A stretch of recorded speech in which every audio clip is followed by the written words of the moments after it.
আমার দাদা কৃষক লোক, নরমালি গামছা কৃষি কাজ করে আসতো, গরু ছাগল ইটে করে ওই গামছা দিয়ে একটু খেউ দিলে পরেই দেখা গেল যে মানে রান্না করার মাছ তাদের হয়ে গেছে, দুইজনে ধরে খেউ দিছে, একবেলার মাছ হয়ে গেছে, কারণ প্রচুর মাছ ছিল। এখন মাছের কমে যাওয়াতে, বিভিন্ন খালের নাব্যতা কমে যাওয়ার কারণে কিন্তু মাছ এখন নাই। পরবর্তী জেনারেশন যারা আসবে তারা ছবি এঁকে দেখাতে হবে যে আমাদের প্রজন্মতে পিছনে কি মাছ ছিল। এইটা বাস্তবায়ন করার লক্ষ্যে পদক্ষেপ মানবিক উন্নয়ন কেন্দ্রে গোপালগঞ্জে 10টা জায়গায় অভয়াশ্রম করছে, এটা আপনারা শুনছেন ইতিমধ্যে। তো আমরা এখান থেকে বলতে চাই যে আমরা এই মাছগুলো যদি সঠিকভাবে পরিচর্যা করতে পারি, যে না অভয়াশ্রম থেকে মাছ ধরা যেহেতু সরকার কর্তৃক নিষিদ্ধ, সেক্ষেত্রে আমরা এখানে যদি মাছ ধরতে না হয় তাহলে কি হবে, আমরা মাছগুলোকে আবার ফিরিয়ে আনতে পারবো, যে আমরা দেশি প্রজাতির মাছগুলোকে আবার পুনরায় পাবো। পর্যাপ্ত পরিমাণ আপনারা জানেন যে বাংলাদেশে কিন্তু এখন চাষের মাছই বেশি, এই যে দেশীয় মাছগুলো এগুলো কিন্তু এখন পাওয়া যায় না। এইটা যাতে বিলুপ্ত হয়ে না যায় সেই সুবাদে ইফাত এবং ড্যানিডা এবং পিকেএসও এর মাধ্যমে পদক্ষেপ মানবিক উন্নয়ন কেন্দ্র এটা বাস্তবায়ন করতেছে যাতে দেশি প্রজাতির মাছ বিলুপ্ত হয়ে না যায়। এখানে আপনারা দেখতেছেন যে গভীরতা কিন্তু অনেক, এবং চতুর্পাশে আপনারা দেখতেছেন যে কচুরিফানায় ঢাকা, এবং অভয়াশ্রমের এই জায়গাটুতে কিন্তু ফাঁকা জায়গা আছে, আলো বাতাস লাগে, এই জন্য মাছগুলো এখানে এসে আশ্রয় নিবে। আশেপাশে যতগুলো মাছ আছে আপনারা জানেন যে মাছ যেখানে নিঃশ্বাস নিবে সেইখানেই কিন্তু আশ্রয় নিবে এবং গভীরতা খুঁজে। বিশেষ করে দেশি প্রজাতির মাছগুলো শোল, টাকি, শিং, কই, এই মাছগুলা গভীরতা যেখানে বেশি সেখানেই তারা আশ্রয় নেয়। এই জন্য অভয়াশ্রম কর্তৃক একটা নির্ধারিত জায়গা করে দিচ্ছে যে এখানে কেউ মাছ ধরতে পারবে না, এবং এখানে এসেই দেখবেন মাছটা যেহেতু নিঃশ্বাস নিতে পারতেছে, আপনারা দেখতে পাচ্ছেন ইতিমধ্যে এখানে মাছ কিন্তু নাড়াচাড়া করতেছে।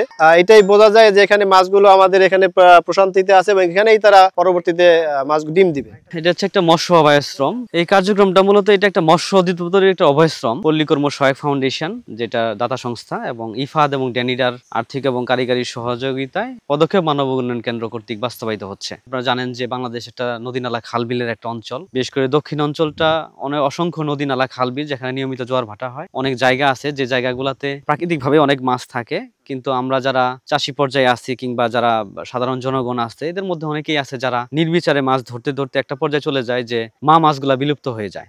বিশেষ করে মেনি মাছ, ভেটকি মাছ, কোরাল, তারপরে আমাদের দেশীয় প্রজাতির যে বিভিন্ন কাজলি, বাতাসি, এই টাইপের অনেক মাছ ছিল আগে, প্রচুর্য ছিল কই মাছগুলা। এই মাছগুলা বিভিন্ন অঞ্চলেই পাওয়া যেত, সব জায়গায় পাওয়া যেত, কিন্তু এই মাছগুলা কিন্তু এখন টেবিলে পাওয়া যায় না। আমাদের বাবা দাদা বা যারা ছিল তারা কিন্তু অনেক সময় অনেক মাছ নিজেরা খাইতো, নিজেরা মারতো, ধরতো, ওরা খাল বিল থেকে সংগ্রহ করতো।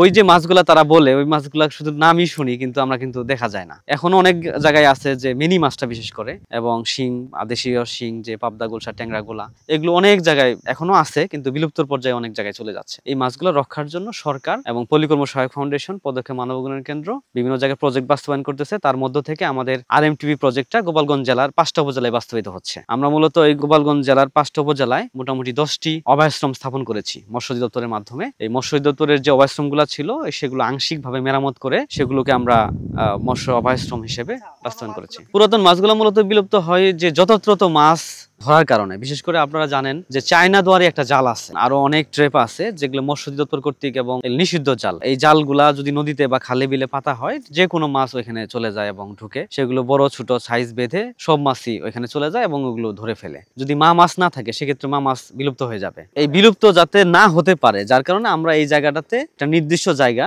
প্রায় 1 হেক্টর 2 একরের উপরে এই জায়গাটা আমরা নির্দিষ্ট করেছি, এবং পাশাপাশি আরো প্রায় এদিকে 1/2 কিলো এবং এদিকে 1/2 কিলো এর মধ্যে মাছ ধরা নিষিদ্ধ আছে। সাধারণ জনগণ এবং কেউ যাতে না ধরতে পারে, এখানে একটা অভয়াশ্রম স্থাপন হয়েছে। এর আশেপাশে বা এই জায়গাটাতে মাছ কেউ ধরতে পারবে না। আর যদি মাছ না ধরতে পারে সেক্ষেত্রে মাছগুলা স্থায়ী আশ্রয়স্থল হবে। আপনারা দেখতে পাচ্ছেন যে মাছগুলা কিন্তু এখানে উলটপালট খাচ্ছে, নিয়মিত উলটপালট খাচ্ছে, তার কারণে মাছ আছে। অনেক নদী খাল বিলে কিন্তু মাছ নাই, কিন্তু এখানে কিন্তু আছে। এটা আগে খুব অগোছালো ছিল, এই যে লাল নিশানগুলা বা বাঁশ এগুলো ছিল না, এমনিই ছিল। কিন্তু এটা আমরা আবার কিছু অর্থ দিয়ে লেবার বা শ্রমিকের মিশ্রণের মাধ্যমে, অধিদপ্তরের মাধ্যমে আমরা এটা আবার ঠিক করে দিয়েছি, যাতে এখানে একটা খোলামেলা পরিবেশ থাকে, আলো বাতাস থাকে, যাতে মাছগুলা নির্বিচারে থাকতে পারে। এটা নিলে বাস্তবায়নে অনেক লাভবান হবে, এলাকার মানুষের উপকার হবে। পুরনো যে ঐতিহ্য সেগুলো ফিরে পাবে মাছের।